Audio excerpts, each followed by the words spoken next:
Hello friends, welcome back to my channel Language and Life Skills. I'm Matthew Adkanil. Today I'm presenting to you the story of a rationalist who becomes a believer. A rationalist who becomes a believer.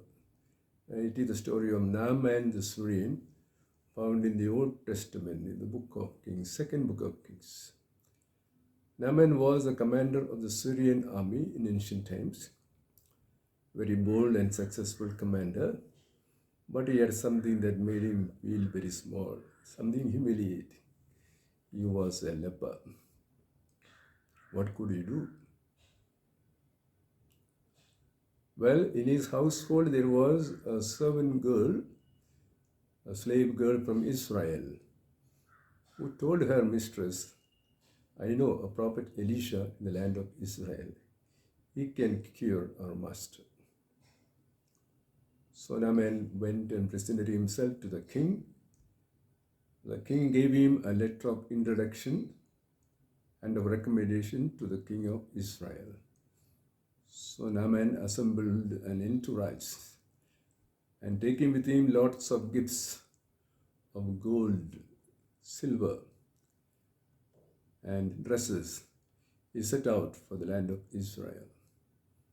Then he went and met the king of Israel and handed this letter over to the king. The king became furious at seeing this letter asking him to cure Naaman. He said, this is a plot by king of Syria against me. And Naaman had to leave the palace in a hurry. Just then, Prophet Elisha heard of this and he sent word to Naaman. You could come and meet him.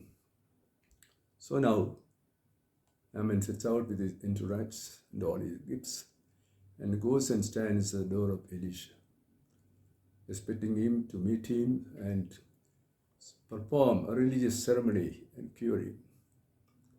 What does Elisha do? He does not come out. He sends a servant with a message.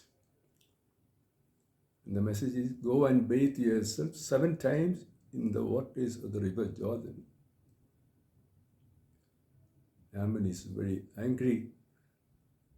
His status and prestige are affected. The prophet has not even come to meet him. He's sending a servant with a message to go and bathe the waters of Jordan. Are not the waters of the rivers in Damascus far better than that of Jordan? What is special about the waters of Jordan? So he decides to go back. But then the servants plead with him. They try to reason with him.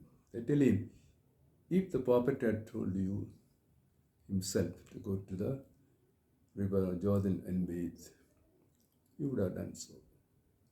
So he has told through his servant, go and bathe yourself 7 times in the Jordan and you will be healed.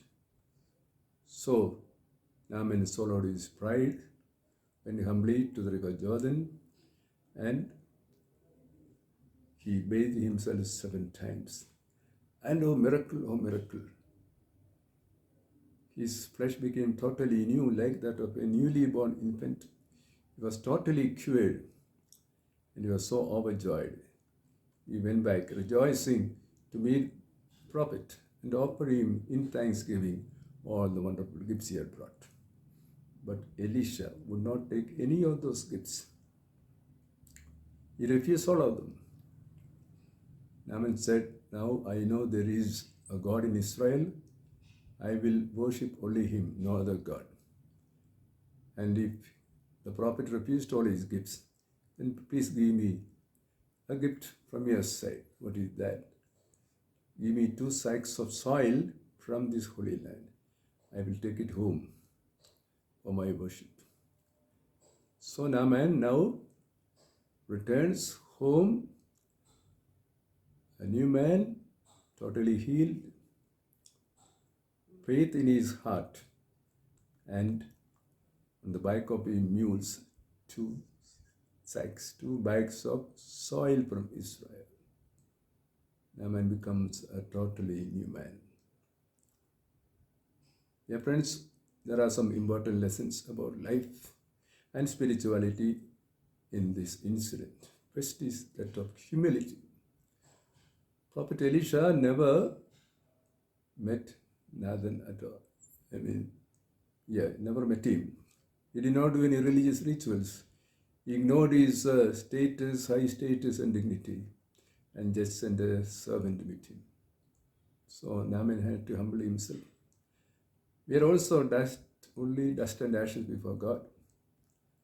How high and mighty we are.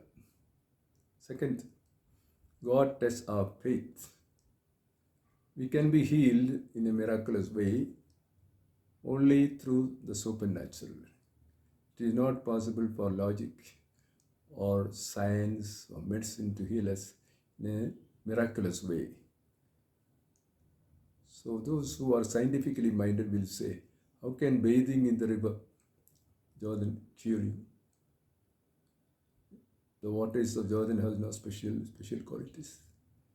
That's right. You're not cured by the curative qualities of the water, but you are saved and you are healed by your faith. Therefore, you need to go beyond reason and logic if you want divine favors, because without faith it is impossible to please God. And one more last lesson for this is the limits to earthly power. The kings and governments have power and authority only over earthly matters. If you want earthly favors, you go to them, curry favor with them. They have no divine power over your spirit or soul.